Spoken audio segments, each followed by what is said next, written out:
Good morning friends.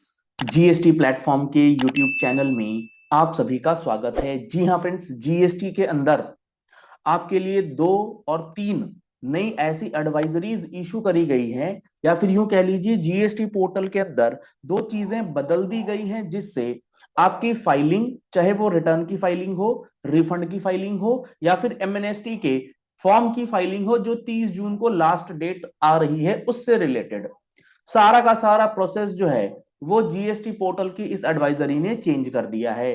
तो जुड़े रहिएगा इस वीडियो के एंड तक, ताकि आपको भी बेहतरीन तरीके से ये बात समझ में आ सके कि ये जो अमेंडमेंट आया है, ये जो एडवाइजरीज आई हैं, इसका यूज आपके लिए क्या है और आप इसे किस तरीके से अपने डिमांड को खत्म कराने के लिए, अपने रिफंड को क्लेम करने के लिए, या फिर अपनी रिटर्न को फाइल करने के लिए यूज कर सकते हैं। सबसे पहले हम लोग बात करेंगे एडवाइजरी जो इशू करी गई है एमनेस्टी एप्लीकेशंस फॉर 128A। जी हाँ फ्रेंड्स, 90% लोग इस एप्लीकेशन को जो है वो भूल चुके हैं। ये एप्लीकेशन फाइल होने की लास्ट डेट है 30 जून 2025, जिसके अंदर आपको 17, 18, 18, 19 और 19-20 का इंटरेस्ट प्लस पेनल्टी की माफी जो है वो दी जा रही है। तो अगर आपने अभी तक अपने ऑर्डर्स को चेक नहीं किया है, अपनी डिमांड को चेक नहीं किया है, तो आपने अगर वो गलती कर रखी है, तो 30 जून से पहले आप अपने प्रोफेशनल, अपने कंसल्टेंट से मिलकर के इस एमनेस्टी स्कीम का बेनिफिट जो है वो ले सकते हैं।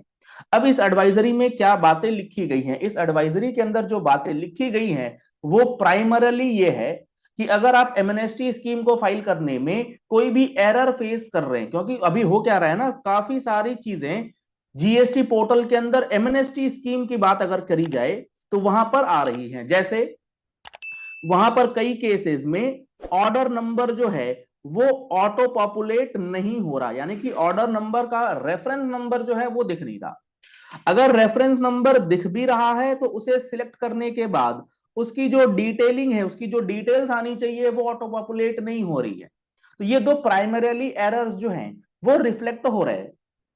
अब इस केस में काफी सारी क्वेरीज जो हैं, काफी सारी ग्रीवेंसेस जो हैं पोर्टल पर रेज करी गई हैं। हमारी टीम के तरफ से, जीएसटी प्लेटफॉर्म की तरफ से ट्विटर के माध्यम से ये बताया गया था जीएसटी को कि ऐसी कुछ समस्याएं जो है वो आ रही हैं, तो आप मैनुअल एंट्रीज जो है वो अलाउ करें। तो इस एडवाइजरी के अंदर अब मैनुअल एंट्रीज की जो प्रोसेस है वो इन्होंने बता दी है, यानी कि 128A अब आप ऑनलाइन ना करके मैनुअल अप्रोच के थ्रू जा सकते हैं। तो क्या बताया गया?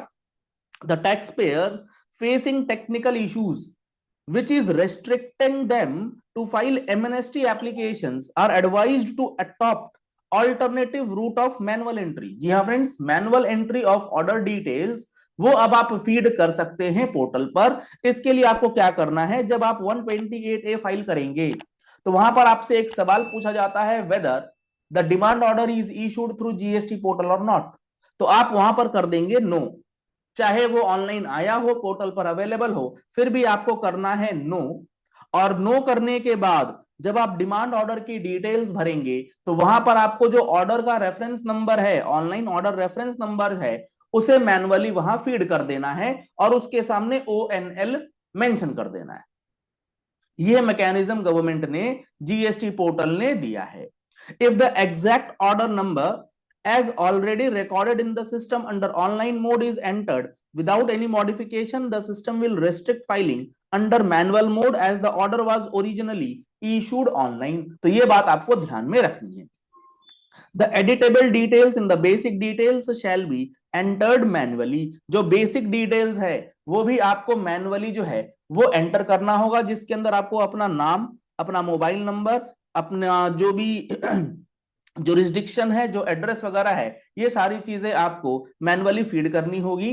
Mobile number and email ID are to be selected from the drop down list. Mobile and जो ईमेल आईडी है वो आप ड्रॉप डाउन से ले सकते हैं। Once this step is completed, the order details, payment details, demand related information can be entered manually by the taxpayer। जैसे ही आप ये चीजें सेव कर लेंगे, बाकी की डिटेल्स आप मैनुअली फीड कर पाएंगे। In cases where the taxpayer has made the duty payment through DRC 03, the relevant details may be furnished in table 4। आपको टेबल 4 के अंदर उसकी पेमेंट डिटेल्स ऐड करनी है। However, if the payment has been made using payment towards demand option, such details cannot be entered in this table. Taxpayers are accordingly advised to upload the payment details separately in such cases. अब यहां पर सबसे मजेदार बात है आपका DRC 7 आ गया। अब इस DRC 7 का पेमेंट आप लाइबिलिटी टुवर्ड्स डिमांड के थ्रू डायरेक्टली कर सकते हैं या फिर DRC 3 एंड 3A के एडजस्टमेंट से कर सकते हैं। अगर तो आपने 3 और 3A से एडजस्ट किया है तो 128A के अंदर जो आप SPL 02 फाइल करेंगे उसमें आप इसका डिटेल्स फीड कर सकते हैं, लेकिन अगर आपने लाइबिलिटी टुवर्ड्स डिमांड के साथ पेमेंट करा है तो इसमें आप डिटेल्स फीड नहीं कर पाएंगे। तो इस केस में जब आप डिटेल्स फीड नहीं कर पाएंगे तो आपको लाइबिलिटी लेजर जो है वो अलग से शो करना पड़ेगा, अलग से अपलोड करना पड़ेगा, तो प्रोसेस थोड़ा सा और कॉम्प्लिकेटेड होगा।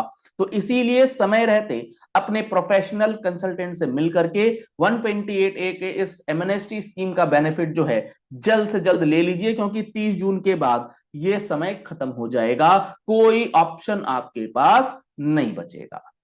ये हो गया पहला और इंपॉर्टेंट अमेंडमेंट या एडवाइजरी कह लीजिए।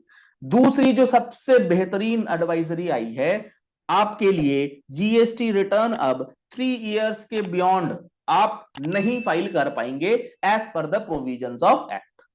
जी हाँ फ्रेंड्स, मान लीजिए आप अपनी GSTR 3B की रिटर्न की बात करें, GSTR 1 की रिटर्न की बात करें, GSTR 4 की बात करें, GSTR 5 की बात करें, 5A 6 7 9 किसी भी ईयर के एनुअल रिटर्न, नॉर्मल रिटर्न की आप बात कर लें, प्रोविजन ये है कि beyond the expiry of a period of 3 years from the due date of furnishing of said return आप उसकी फाइलिंग कर नहीं सकते। पोर्टल अभी तक इस चीज को रेस्ट्रिक्ट नहीं कर रहा था, लेकिन above mentioned returns will be barred for filing after expiry of 3 years. The said restriction will be implemented from July 25 onwards. यानी कि 1 जुलाई 2025 से आप अपने पिछले 3 साल की कोई भी रिटर्न जो है वो फाइल नहीं कर पाएंगे। तो फिर आप अपने प्रोफेशनल और कंसल्टेंट से जाकर के ये अश्योर कर लीजिए कि आपके किसी भी GSTR 1 में कोई पेंडेंसी नहीं है, 3B में पेंडेंसी नहीं है। सबसे इंपॉर्टेंट 9 एंड 9C, बहुत सारे लोगों की 9C एप्लीकेबल होते हुए भी फाइलिंग जो है वो नहीं हो रखी है। तो जुलाई 25 से पहले आपको ये इंश्योर कर लेना है कि 3 साल से पुराने जो भी रिटर्न्स हैं वो अप टू डेट हो जाएं पोर्टल पे, उसके बाद वो डेटा फ्रीज हो जाएगा, फाइलिंग नहीं होगी। Hence, the taxpayers are once again advised to reconcile their records and file their GST returns as soon as possible if it is not filed till now. तो ये दो बेहतरीन और इंपॉर्टेंट एडवाइजरीज GST पोर्टल पर issue करी गई हैं। इसके साथ साथ रिफंड एप्लीकेशन को लेकर के एक इंपॉर्टेंट एडवाइजरी और इशू करी गई है कि आप अपनी 1 और 3B जब तक फाइल नहीं कर देंगे आप अपना रिफंड एप्लीकेशन फाइल नहीं कर पाएंगे। तो इन केसेस में QRMP के अंदर जो IFF वाले इनवॉइसेस हैं उसको भी अब कंसीडर किया जाएगा। चलिए इस वीडियो को यही एंड करते हैं। आशा करते हैं आपको ये सारे पॉइंट्स बहुत अच्छी तरीके से समझ में आ गए होंगे और इसका लीगल इंप्लीकेशन आपको समझ आ रहा होगा। अगर आप पहली बार आए हैं हमारे YouTube चैनल पर तो आप हमारे चैनल को फॉलो कर लीजिए, सब्सक्राइब कर लीजिए नोटिफिकेशन बेल के साथ ऐसे ही इंपॉर्टेंट एंड प्रैक्टिकल वीडियोस के लिए। GST का फुल कोर्स ज्वाइन करना चाहते हैं जिसके अंदर एक एक सेक्शन, एक एक रूल आपको डिटेल में बताया जाएगा, तो आप उस कोर्स को भी ज्वाइन कर सकते हैं जिसकी वैलिडिटी रहेगी from the purchase date 1 year, जिसमें आपको लाइव प्लस रिकॉर्डेड दोनों ही ऑप्शन दिया जाएगा। आप अगर हमारा कोर्स एनरोल कराना चाहते हैं तो आप हमारा mobile application GST platform download कर सकते हैं, प्ले स्टोर पर लिंक अवेलेबल है। Thank you and have a nice day.